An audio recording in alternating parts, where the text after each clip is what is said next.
This is America. Speak English. The words cut through my 17-year-old heart like a blade, silencing not just my voice, but my very identity in that crowded high school hallway. Mrs. Henderson's cold blue eyes bore into mine as my classmates turned to stare, some snickering, others looking away in uncomfortable silence. In that moment, I wasn't Maria Elena Vasquez anymore. I was just another foreign girl who didn't belong. Which country are you listening from? Tell us in the comments below.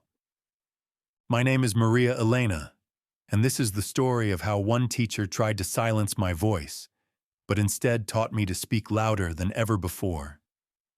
Growing up in Phoenix, Arizona, I lived in two worlds that somehow never seemed to touch. At home, our small adobe house was filled with the warm cadence of Spanish, my grandmother's lullabies, my mother's gentle corrections of my homework, my father's animated stories from his construction job. The language flowed like honey, sweet and familiar, connecting me to generations of strength and resilience. At school, however, I was Maria, never Maria Elena, because two names were too complicated for the attendance sheets. I was the quiet girl in AP classes, the one who always had the right answers but spoke them softly, carefully, making sure every syllable was perfectly pronounced in English. I had learned early that excellence was my shield against prejudice, that if I could just be smart enough, work hard enough, speak English perfectly enough, I could earn my place in America. By my senior year at Desert Ridge High School, I had built what I thought was an impenetrable fortress around myself. I was valedictorian bound, captain of the debate team, and headed to Stanford University on a full scholarship. I had mastered the art of code switching so seamlessly that most of my classmates forgot I was bilingual at all. I thought I had conquered the system that tried to diminish girls like me. I was wrong. The seeds of my awakening were planted on an ordinary Tuesday morning in October. I was walking to my AP literature class, my worn copy of Beloved tucked under my arm, when I heard a familiar voice calling my name from behind. Maria Elena, espérame. I turned to see Sophia, a freshman who had just transferred from Mexico City. Her parents had moved to Phoenix for her father's job at the university, and she was struggling with the transition. The guidance counselor had asked me to help her navigate the school, and over the past few weeks, she had become like a little sister to me. Sophia's English was still developing, and when she was nervous or excited, she naturally slipped into Spanish. That morning, she was practically bouncing with excitement as she caught up to me. María Elena, ¿puedes creer que me aceptaron en el Club de Ciencias? The science club accepted me. I'm so nervous, but I think I can really contribute. Mi papá siempre dice que la ciencia es un lenguaje universal, ¿verdad? I smiled at her enthusiasm, remembering my own excitement when I first joined academic clubs. Sophia, that's wonderful. You're going to do amazing. Your background in advanced mathematics is going to be such an asset to the team. We continued chatting as we walked, naturally flowing between English and Spanish as many bilingual speakers do. It felt good to speak my native language at school, to let that part of my identity breathe for a moment. Sophia was telling me about her project idea involving water purification systems for rural communities when we reached the hallway outside my literature classroom. That's when Mrs. Henderson appeared. Margaret Henderson had been teaching at Desert Ridge High for 23 years. She was one of those teachers who commanded respect through fear rather than inspiration. Her gray hair pulled back in a severe bun, her lips permanently pressed into a thin line of disapproval. She had never liked me, though I had never understood why. My grades in her class were impeccable. I never disrupted her lessons, and I participated thoughtfully in discussions. But there was always something in her eyes when she looked at me, a coldness that made me feel like an intruder in her classroom. As Sophia and I stood in the hallway, her voice approaching us from behind made us both freeze. "Excuse me, girls." We turned around to see Mrs. Henderson striding toward us, her face flushed with anger. Her heels clicked against the linoleum floor like a countdown to something terrible. "Did I just hear you speaking Spanish in the hallway of this school?" The question hung in the air like a challenge. I felt Sophia shrink beside me, and instinctively, I stepped slightly in front of her.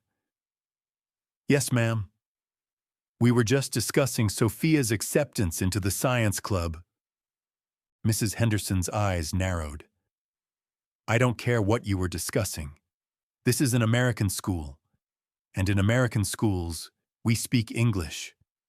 Period." The hallway had grown quiet around us. Other students slowed their pace, some stopping to watch the confrontation unfold. I could feel their eyes on us, and my cheeks burned with embarrassment and anger.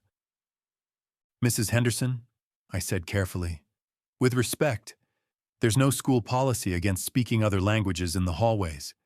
We weren't disrupting class or—" "Don't you dare lecture me about school policy, young lady." Her voice rose and more students began to gather. "I have been teaching at this school since before you were born. This is America, and in America we speak English. If you want to speak Spanish, go back to Mexico where it belongs." The words hit me like a physical blow, the casual cruelty of them, the assumption that I didn't belong here, the dismissal of my identity and my citizenship. It all crashed over me at once. I had been born at Phoenix General Hospital. I had never even been to Mexico. But in Mrs. Henderson's eyes, I would always be foreign, always other, always less than. Sophia was crying now, quiet tears streaming down her cheeks. I put my arm around her shoulders, my own hands shaking with rage and humiliation. "Mrs. Henderson," I said, my voice steadier than I felt, "Sophia and I are both American students. We have every right to speak whatever language we choose when we're not in class." "Rights?" Mrs. Henderson laughed, a harsh sound that echoed off the lockers. "You want to know what your rights are? Your rights are to be grateful that this country gave you an education and an opportunity. Your rights are to assimilate and become productive American citizens. Your rights are to stop flaunting your foreignness and start acting like you belong here." The crowd around us had grown larger. I could see some of my classmates looking uncomfortable, others nodding in agreement with Mrs. Henderson. The principal was nowhere to be seen. The other teachers walking by averted their eyes and quickened their pace. "Mrs. Henderson," I tried one more time, "speaking Spanish doesn't make us any less American. Bilingualism is actually an asset in today's global economy. Studies show that—" "Enough!" Mrs. Henderson's voice boomed through the hallway. "I don't want to hear your statistics or your excuses. This is your final warning. If I hear either of you speaking Spanish on school grounds again, you'll both be in the principal's office for disrupting the educational environment. And you, Miss Vasquez, might want to think about how this kind of behavior could affect your college recommendations." The threat hung in the air between us. My college recommendations, my future.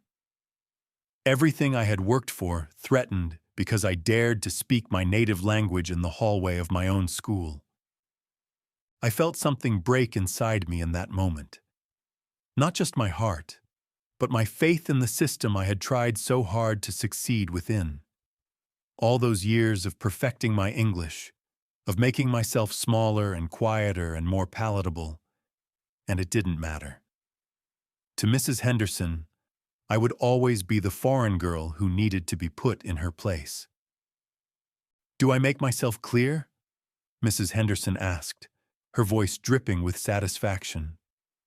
I looked at Sophia, still crying beside me. I looked at my classmates, some filming with their phones, others just staring. I looked at this woman who had just tried to strip away a fundamental part of who I was. Crystal clear, I said quietly. Mrs. Henderson smiled triumphantly and walked away, her heels clicking against the floor like gunshots.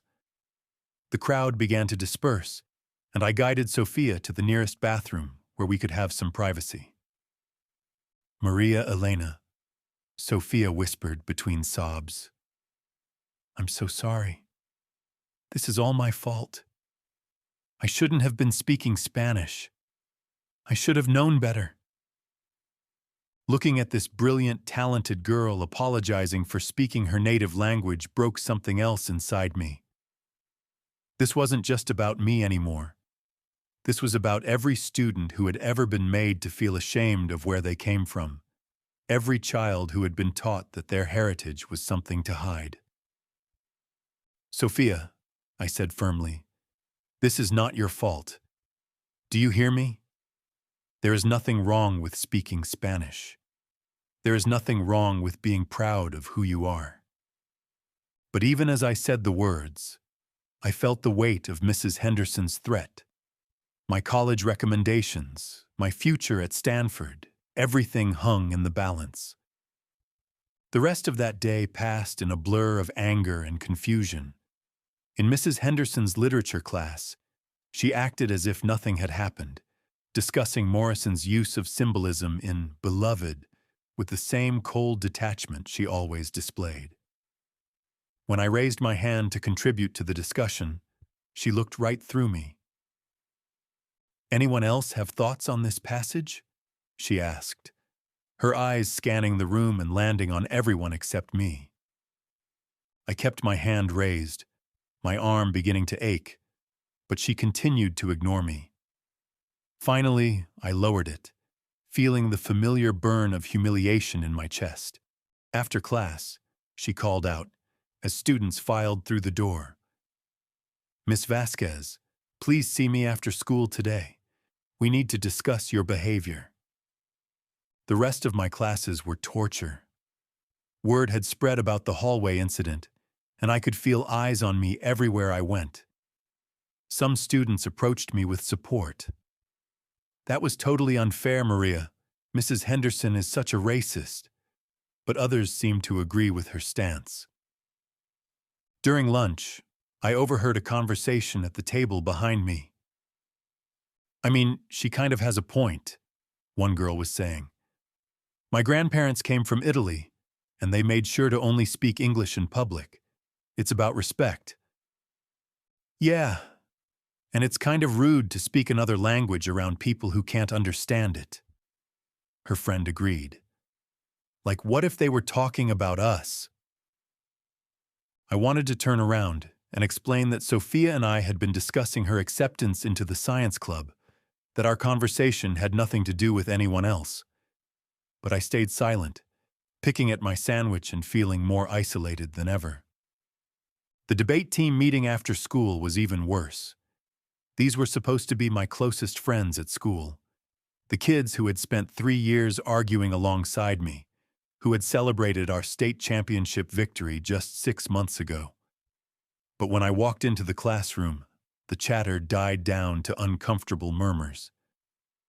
So, Maria, said Jake, our team captain, we heard about what happened with Mrs. Henderson today. I braced myself for support, for outrage on my behalf. Instead, I got something much worse. Pity mixed with disappointment. Look, we all think what she said was harsh, continued Sarah, our best researcher. But maybe you could have handled it differently? I mean, you know how she is about anything that seems divisive. Divisive? I repeated, not believing what I was hearing. Speaking Spanish is divisive. That's not what I meant. Sarah backtracked quickly. It's just that you're so close to getting that Stanford recommendation from her. Maybe it's not worth the fight, you know." The room fell silent. These kids who had spent years debating civil rights, social justice, and constitutional freedoms were telling me to stay quiet about my own discrimination to protect my future. "You think I should apologize?" I said flatly. "I think you should be strategic," Jake said carefully. "Mrs. Henderson has a lot of influence in this school. Fighting with her isn't going to change her mind, but it might hurt your chances at Stanford." I looked around the room at faces I had considered friends, allies, people who I thought understood the importance of standing up for what's right. Instead, I saw calculation, fear, and the comfortable indifference of people who would never have to face this kind of discrimination themselves. "I see," I said quietly. I gathered my books and headed for the door. "Maria, wait," Sarah called after me. "We're just trying to help you think this through." I paused in the doorway. "No, you're trying to help me stay quiet. There's a difference." That evening, I sat in my room staring at my acceptance letter from Stanford, which I had pinned to my bulletin board months ago as motivation. The full scholarship details were printed in neat black letters, promising 4 years of education that would transform my life and open doors I had only dreamed of. But now, all I could think about was Mrs. Henderson's threat. She taught AP Literature, the class that would determine my final GPA. More importantly, she had volunteered to write one of my college recommendation letters, a letter that Stanford would read as part of any final scholarship reviews or academic probation decisions. I pulled out my phone and started researching. I needed to understand my rights, my options, the policies that governed situations like this. What I found made my heart sink. There was no explicit school policy protecting students' rights to speak other languages in non-instructional settings. The student handbook was vague about maintaining an appropriate educational environment and showing respect for American values. Mrs. Henderson could easily argue that speaking Spanish in the hallways was disruptive or disrespectful. More troubling was what I learned about academic retaliation. Even if I could prove that Mrs. Henderson was discriminating against me, challenging a teacher so close to graduation could backfire spectacularly. Teachers had significant discretion in grading, especially in subjective areas like literature analysis. If she wanted to make my life difficult, she had plenty of ways to do it. I found case studies of students who had filed discrimination complaints against teachers and ended up with sudden drops in their grades, harsh disciplinary actions for minor infractions, and negative letters of recommendation that destroyed their college prospects. The system, I realized, was designed to protect the institution, not the students. Around 9 p.m., my phone buzzed with a text from Sophia. "Maria Elena, I'm so sorry about today. My parents want to meet with the principal tomorrow. They're really upset." My heart raced. If Sophia's parents complained to the administration, it would inevitably come back to me. Mrs. Henderson would know I had influenced Sophia to speak out, and any chance I had of salvaging my situation would disappear. I called Sophia immediately. "Sophia, I need you to think carefully about this," I said as soon as she picked up. "What happened today was wrong, but complaining to the principal might make things worse for both of us." "But Maria Elena, what she said was so cruel. My parents are furious. They said no teacher has the right to tell us we can't speak Spanish." "Your parents are right," I said, feeling sick as the words left my mouth. "But sometimes being right isn't enough. Sometimes we have to be smart." It was the first time I had ever counseled another person to stay silent in the face of discrimination, and it felt like swallowing poison. But what choice did I have? Sophia was a freshman with 3.5 years left at Desert Ridge High. I was a senior with 6 months to go and everything to lose. "What are you saying?" Sophia asked quietly. "I'm saying maybe we should both just keep our heads down. Focus on our studies. Graduate and move on." The silence on the other end of the line stretched for what felt like hours. "Okay," Sophia finally whispered. "If that's what you think is best." After we hung up, I sat in my room feeling like I had betrayed everything I claimed to believe in. I was the girl who had spent 3 years on the debate team arguing for civil rights, who had written essays about the importance of standing up to injustice, who had been accepted to Stanford partially based on a personal statement about overcoming adversity and fighting for marginalized communities. And when faced with my first real test, I was choosing silence. The next few days at school were a special kind of hell. Mrs. Henderson seemed to take perverse pleasure in my obvious discomfort, calling on me frequently in class only to dismiss my answers with vague comments about lack of depth or missing the point. She assigned me to work on a group project about immigrant narratives in American literature, an assignment that felt like deliberate mockery. Sophia avoided me in the hallways, and I didn't blame her. Every time I saw her, I was reminded of my own cowardice, my willingness to sacrifice principles for personal advancement. The few times our eyes met, I saw disappointment that cut deeper than any anger could have.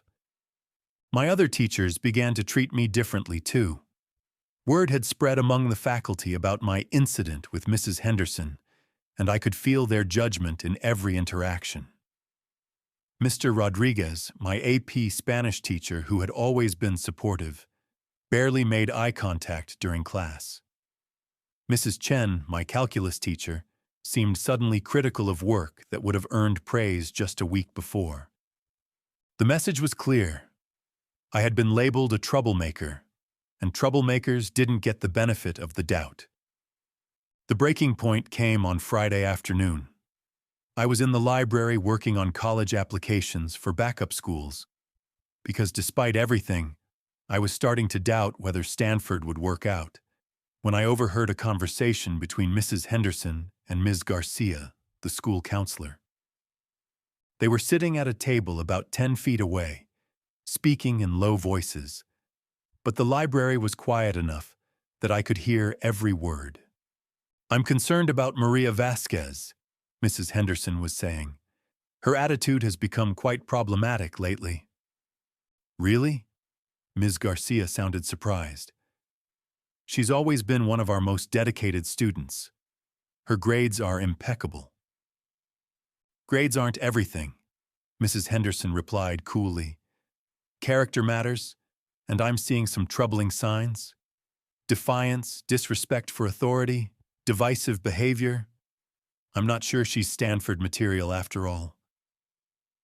My blood ran cold. Stanford material. She was actually considering sabotaging my college prospects.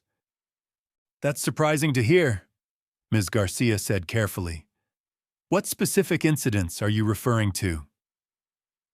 "Let's just say she's been pushing boundaries, testing limits, speaking out of turn, challenging policies.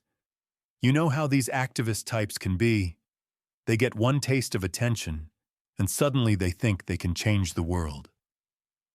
Activist types, as if fighting for basic dignity was some kind of character flaw. "Well," Ms. Garcia said slowly, "her recommendation letter is due to Stanford next week. I trust you'll be fair in your assessment." "Of course," Mrs. Henderson said, but there was something in her tone that made my stomach drop. "I'll be completely honest about what kind of student she really is." I sat there in the library, surrounded by books about hope and possibility and the American dream, and felt my future crumbling around me. This woman was going to destroy everything I had worked for because I had dared to speak Spanish in a hallway. That night, I barely slept. I stared at my ceiling and thought about all the dreams that seemed to be slipping away.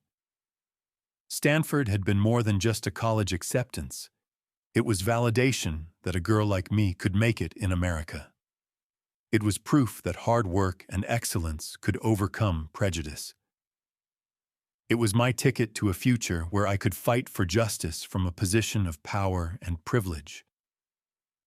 But now I was learning the hardest lesson of all.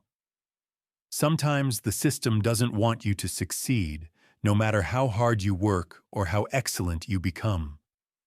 Sometimes your worthiness is decided not by your achievements, but by whether you're willing to stay silent when you're treated as less than human. I spent the entire weekend in a spiral of despair and indecision.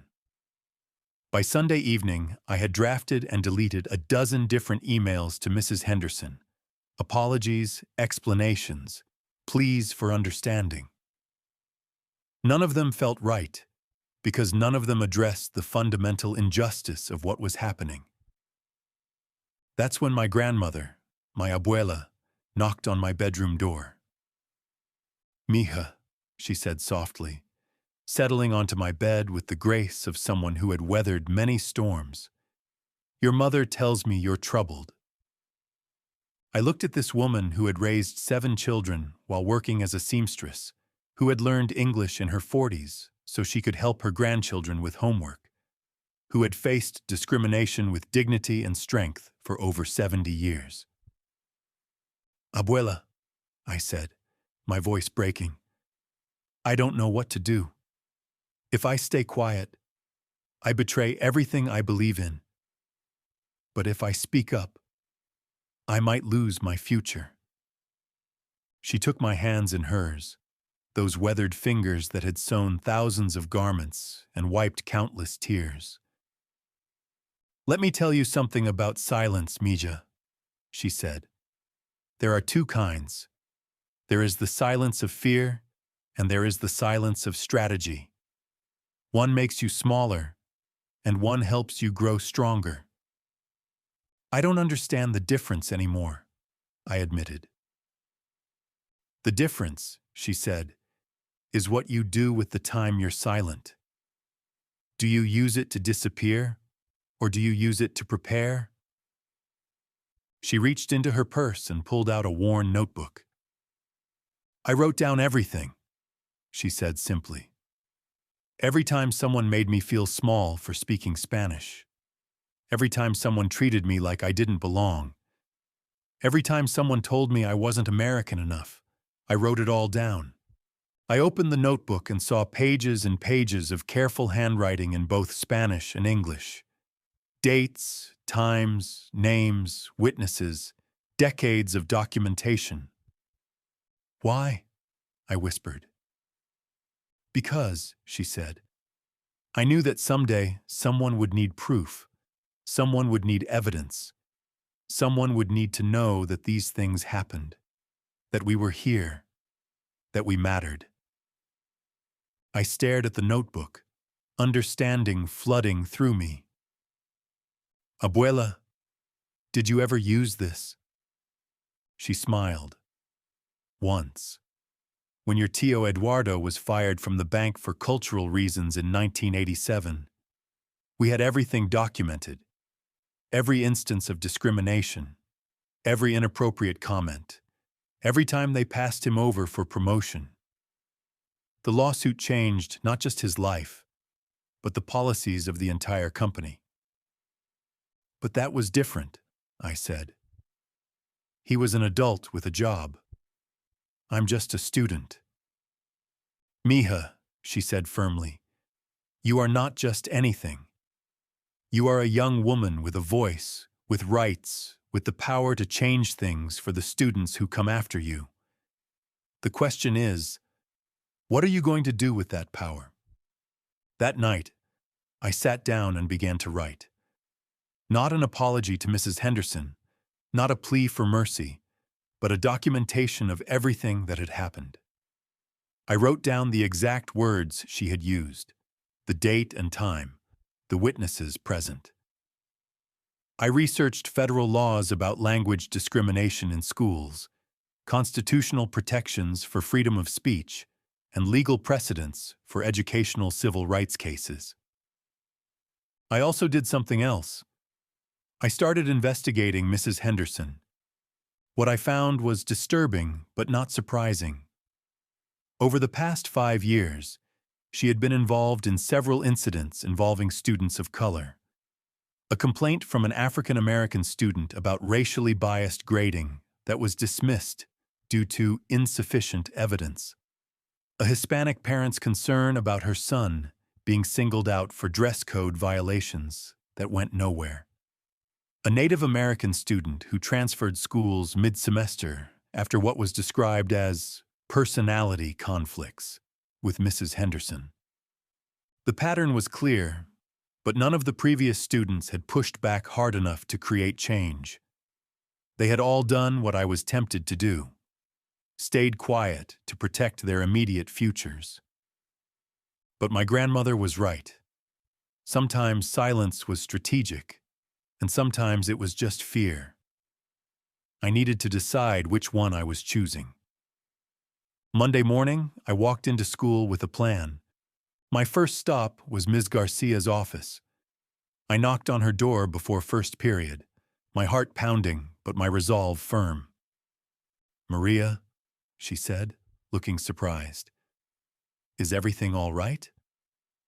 "Ms. Garcia, I need to file a formal complaint about discrimination."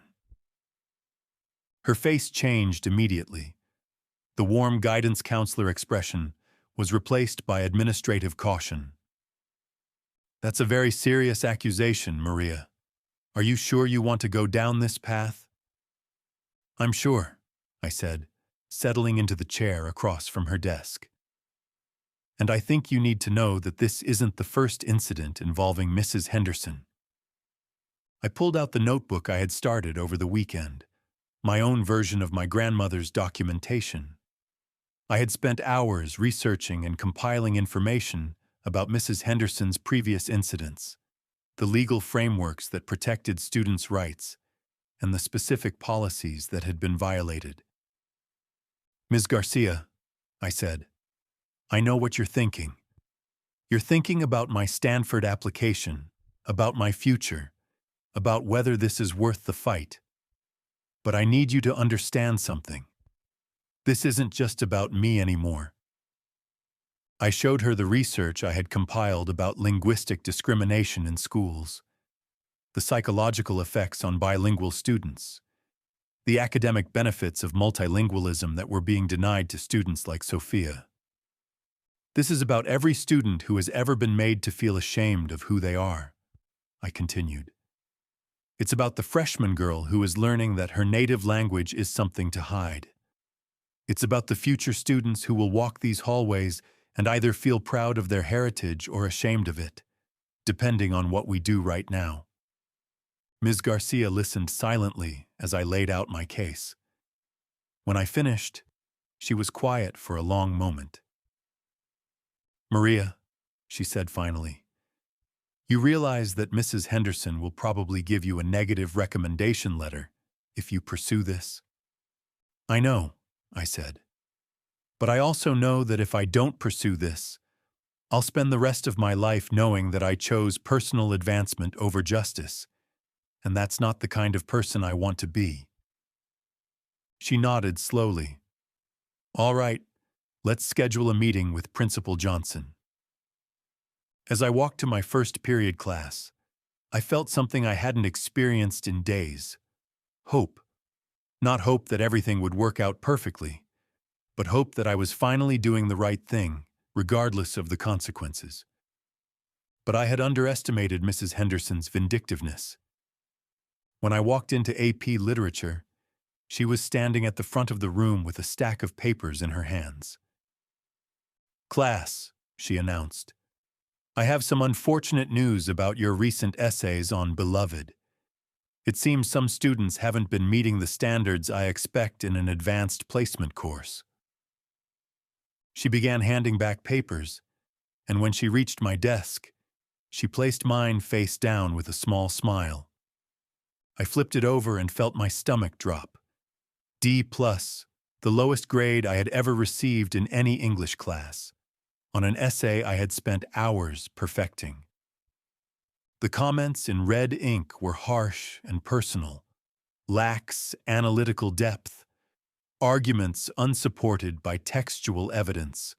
Writing demonstrates concerning decline in academic rigor. I looked around the classroom and saw several other students of color staring at their papers in shock. Meanwhile, students like Jake and Sarah were comparing their A's and B's in satisfied whispers. Mrs. Henderson had just fired a warning shot, and the message was clear. Step out of line, and your grades will suffer. After class, I approached her desk. Mrs. Henderson, I'd like to discuss my essay grade. She didn't look up from her gradebook. I'm afraid there's nothing to discuss. The grade reflects the quality of the work. Could you point out specific examples of where I failed to support my arguments with textual evidence? Because I cited 17 different passages from the novel. Miss Vasquez, she said, finally looking at me with those cold blue eyes. I've been teaching literature for over 2 decades.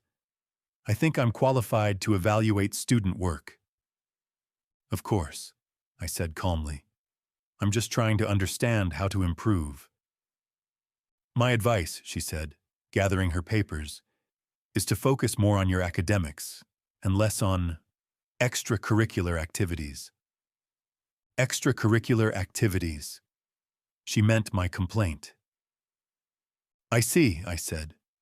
Thank you for the feedback. I walked out of her classroom with a D+ essay in my hand and a fierce determination in my heart. She thought she could intimidate me into silence by threatening my grades. She thought I would back down to protect my GPA. She was about to learn just how wrong she was. That afternoon, I did something I had never done before. I called my father at work. "Papi," I said when he answered, "I need to tell you about something that happened at school." I explained everything: the hallway incident, Mrs. Henderson's threats, the retaliatory grading, my decision to file a complaint. When I finished, there was a long silence on the other end of the line. "Mija," he said finally, his voice heavy with emotion, "I'm proud of you. Even if it means I might not get into Stanford? Especially if it means that," he said firmly. "Your mother and I didn't come to this country so you could learn to stay silent when people treat you like you don't belong. We came here so you could fight for your place at the table." That evening, my parents and I sat down together and made a plan. My father, who rarely missed a day of work, would take time off to attend meetings at the school. My mother, who usually deferred to teachers' authority, would advocate fiercely for her daughter's rights. And I would document everything, just like my grandmother had taught me. The next morning, I walked into Principal Johnson's office with both my parents and Ms. Garcia present. I had prepared a formal presentation about the incident, complete with documentation, legal research, and a list of proposed remedies. Principal Johnson, a tired-looking man in his 50s, listened with the resigned expression of someone who dealt with problems like this regularly. "Ms. Vasquez," he said when I finished, "I appreciate you bringing this to my attention. However, I want you to understand that Mrs. Henderson is a veteran teacher with an excellent reputation. I find it hard to believe she would intentionally discriminate against students." "With respect, sir," I said, pulling out copies of the research I had compiled. "This isn't about intentions. It's about impact. And the impact of telling students they can't speak their native language is clear discrimination." I handed him documentation of similar cases, legal precedents, and the school district's own diversity and inclusion policies, which explicitly stated that linguistic diversity was to be celebrated, not suppressed. Furthermore, I continued, the retaliatory grading I experienced yesterday is a clear violation of academic integrity policies. Principal Johnson looked uncomfortable. That's a serious accusation, Ms. Vasquez. It's a serious situation, my father interjected, speaking up for the first time. My daughter has maintained a 4.0 GPA for 3.5 years. She doesn't suddenly produce D-level work overnight. I'd be happy to have other teachers evaluate my essay, I added. If the grade is truly based on academic merit, then other qualified instructors should reach the same conclusion. The room fell silent. Principal Johnson looked at the documentation I had provided, then at my parents, then at Ms. Garcia, who nodded encouragingly. All right, he said finally. Here's what we're going to do. I'll have your essay reviewed by 2 other AP literature teachers in the district. If they confirm Mrs. Henderson's assessment, the grade stands. If they don't, he trailed off. And the language discrimination issue? My mother asked. I'll speak with Mrs. Henderson about the school's policies regarding linguistic diversity, he said carefully. It wasn't everything I wanted, but it was a start. 3 days later, I was called back to Principal Johnson's office. This time, Mrs. Henderson was there too, sitting rigidly in her chair with her arms crossed. Ms. Vasquez, Principal Johnson began, I've received the evaluations of your essay from 2 other teachers. He slid 2 sets of papers across his desk. Both evaluators had given my essay an A-, with comments praising my analysis, use of textual evidence, and sophisticated understanding of Morrison's themes. Furthermore, he continued, I've reviewed the school's policies on linguistic diversity and student rights. Mrs. Henderson, I believe you may have misunderstood some of our guidelines. Mrs. Henderson's face had gone red. This is ridiculous. That girl is trying to make me look like some kind of racist because I enforced basic standards of... Mrs. Henderson, Principal Johnson interrupted. Speaking Spanish in the hallways is not against any school policy. In fact, our district explicitly encourages linguistic diversity as an educational asset. I felt a surge of vindication, but it was short-lived. However, Principal Johnson continued, turning to me, I want to make something clear. This incident has been disruptive to the school environment. Going forward, I expect all parties to conduct themselves with professionalism and respect. The message was clear. I had won this battle, but I was being warned not to rock the boat any further. Of course, I said. I've always conducted myself professionally. Mrs. Henderson shot me a look of pure hatred. About my recommendation letter for Stanford, I began. I think, Principal Johnson said quickly, it might be best if Ms. Garcia wrote your recommendation instead. Mrs. Henderson has a very full workload this semester. Mrs. Henderson stood up abruptly. Fine. But don't think this is over. Students who can't respect authority rarely succeed in the real world. After she left, Principal Johnson and I sat in uncomfortable silence. Ms. Vasquez, he said finally, I want you to know that your complaint has been documented and appropriate measures have been taken. Your essay grade will be corrected, and I'll ensure that Mrs. Henderson understands the district's policies moving forward. Thank you, I said. And Sophia, the freshman who was with me that day. She won't face any consequences for speaking Spanish. I've made that clear to all faculty. I should have felt victorious, but instead, I felt hollow. Yes, my grade would be corrected. Yes, Mrs. Henderson had been publicly corrected about school policy. But nothing had really changed. She was still teaching. She would still interact with students of color. And I had no doubt that she would find more subtle ways to make their lives difficult. But life has a way of surprising you when you least expect it. 2 weeks later, I was in the library researching scholarship opportunities when Sophia approached my table. She looked different, more confident, more determined. "Maria Elena," she said, sitting down across from me. "I need to tell you something." "Of course," I said, looking up from my laptop. "What's going on?" "Remember when you told me to stay quiet, to not have my parents complain to the principal?" I nodded, feeling a familiar pang of guilt. "Well, I didn't listen to you." My eyes widened. "Sophia, what do you mean?" "I mean, I told my parents everything, and they didn't just complain to the principal.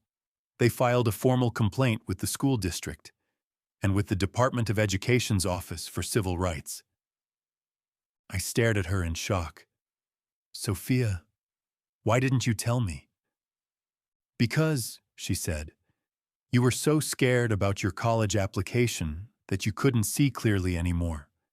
But I could. And what I saw was that if we stayed quiet, nothing would change. Not for us, not for future students. But the investigation, the attention, the potential backlash is exactly what Mrs. Henderson deserves," Sophia finished firmly. "Maria Elena, you taught me to be proud of who I am. But then when you had the chance to show that pride yourself, you chose fear instead." Her words stung because they were true. "What happened?" I asked quietly. The Office for Civil Rights opened a formal investigation into the school's language policies and Mrs. Henderson's conduct specifically. They interviewed me, they interviewed other students, they reviewed her history with minority students. Sophia pulled out her phone and showed me a news article from the local paper. Federal investigation opened into discrimination claims at Desert Ridge High School. "Sophia," I breathed, "this is huge." "It gets bigger," she said. "Turns out, when federal investigators start looking into a teacher's history, they find all sorts of interesting things." She showed me another article, this one from 3 days ago.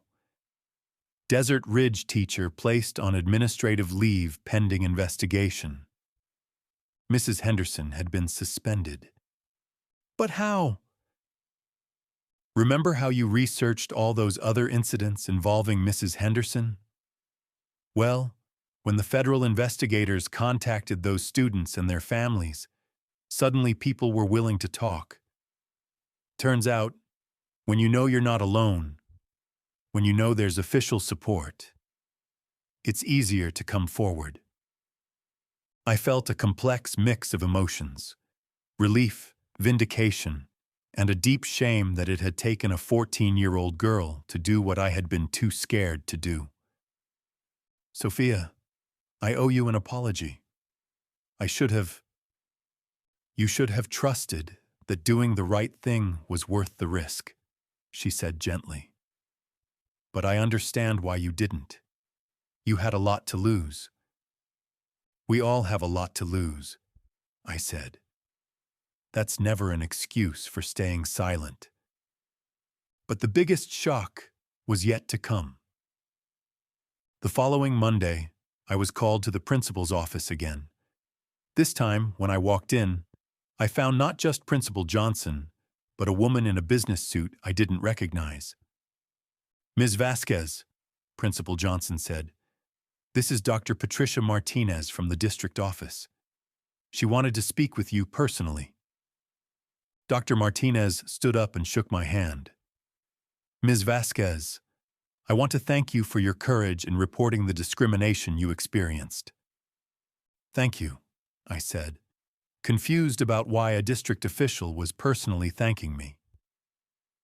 The federal investigation has revealed a pattern of discriminatory behavior that went far beyond what we initially understood, she continued. Your documentation and research provided crucial evidence for the case. She sat down and opened a folder. But that's not the only reason I'm here. I understand you've been concerned about your college recommendation letter? Yes, ma'am. Mrs. Henderson was supposed to write one of my recommendations for Stanford. Dr. Martinez smiled. Well, after reviewing your academic record, your leadership in addressing this civil rights issue, and your research skills, I'd like to offer to write your recommendation myself. I blinked in surprise. You would do that? Ms. Vasquez, the district needs more leaders like you. Students who are willing to stand up for what's right, even when it's difficult. Especially when it's difficult. She handed me a business card. I'm also the chair of the district's new Diversity and Inclusion Task Force. We're looking for student representatives who understand these issues firsthand. Would you be interested?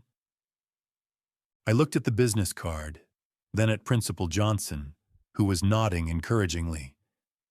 But what about Mrs. Henderson? What's going to happen to her? Dr. Martinez's expression grew serious. Mrs. Henderson has been placed on permanent administrative leave pending the outcome of the federal investigation. Based on what we've uncovered about her history of discriminatory behavior, it's unlikely she'll be returning to the classroom. The room spun around me. Mrs. Henderson, the teacher who had tried to silence me, who had threatened my future, who had made countless students feel ashamed of who they were, was facing real consequences for her actions. More importantly, Dr. Martinez continued, the district is implementing new policies to prevent this kind of discrimination in the future.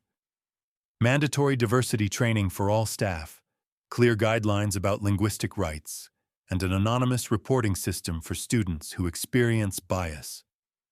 You're changing the entire system? I asked, hardly believing what I was hearing. We're trying to, she said. Change is slow, but it starts with students like you who refuse to accept the status quo. Walking out of that meeting, I felt something I had never experienced before. The power of standing up for what's right, even when it's scary, even when it threatens everything you've worked for. Sophia was waiting for me in the hallway, along with several other students I didn't recognize. Maria Elena, she said, grinning broadly, I want you to meet some people. She introduced me to a group of students from different grades and backgrounds, African American, Latino, Asian, Native American, and white students, who had all experienced or witnessed discrimination at our school. We've been talking, said Marcus, a junior I recognized from the basketball team, about forming a student civil rights organization, something that can address these issues before they escalate. We want you to be our president, said Aisha, a sophomore who had transferred from another district. Sophia told us how you researched everything, how you stood up to Mrs. Henderson even when it could have cost you Stanford. I looked around at these faces, young people who were tired of accepting discrimination as normal, who wanted to create change rather than just endure injustice. I'd be honored, I said. That evening, I sat down to write my college application essays. But instead of the carefully crafted narratives about overcoming adversity that I had planned, I wrote about something different. The power of speaking up, the responsibility that comes with privilege, and the realization that sometimes protecting your own future means fighting for everyone's future. I wrote about learning that excellence without courage is meaningless, that achieving success while others suffer is hollow, and that the American dream only works when it's accessible to everyone. 3 months later, I received my acceptance letter from Stanford, along with a personal note from the admissions officer praising my leadership in civil rights advocacy and my remarkable maturity in addressing systemic injustice. But more importantly, I received something else. A letter from the Department of Education's Office for Civil Rights, informing me that their investigation had found substantial evidence of discrimination at Desert Ridge High School, and that the case had resulted in significant policy changes that would protect future students. On graduation day, I walked across that stage not just as valedictorian, but as someone who had learned the most important lesson of all, that our voices are only as powerful as our willingness to use them, especially when using them is difficult. Mrs. Henderson was not there to see me graduate. She had accepted a resignation from the district rather than face the full consequences of the federal investigation. But Sophia was there, beaming from the audience as I delivered my valedictorian speech about the importance of standing up for justice, even when the cost seems too high. In my speech, I talked about the two kinds of silence my grandmother had taught me about, the silence of fear and the silence of strategy. But I added a third kind, the silence of complicity, when we stay quiet, not because we're afraid or because we're planning, but because it's easier than fighting. Today, I told my classmates, I challenge all of us to reject that third kind of silence, to speak up when we see injustice, to use our voices for those who haven't found theirs yet, and to remember that in America, our diversity isn't a weakness to be hidden. It's a strength to be celebrated. As I looked out at the audience, I saw my parents crying with pride, my grandmother nodding with satisfaction, and Sophia wiping away tears of her own.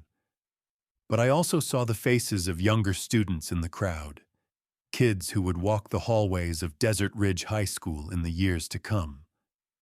Thanks to our fight, they would walk those hallways with new policies protecting their rights, new systems for reporting discrimination, and new knowledge that speaking their native language was not something to be ashamed of, but something to be proud of. Mrs. Henderson had tried to silence me because I spoke Spanish in a hallway. Instead, she taught me that silence in the face of injustice is the loudest statement of all, a statement that says discrimination is acceptable, that dignity is negotiable, and that some people matter less than others. That was a statement I refused to make. They tried to silence my voice because it spoke a different language. Instead, they taught me that my voice, in English, in Spanish, in the language of justice, was more powerful than I ever imagined. Today, I'm a sophomore at Stanford University, majoring in civil rights law with a minor in educational policy. I'm also the founder of the National Student Linguistic Rights Organization, which has helped implement anti-discrimination policies in over 200 school districts across the country. But more importantly, I'm still the girl who refuses to stay silent when staying silent would be easier. Because I learned that our identities, our languages, our cultures, our heritage, aren't obstacles to overcome in pursuit of the American dream. They are the American dream. And that's a truth worth speaking in any language.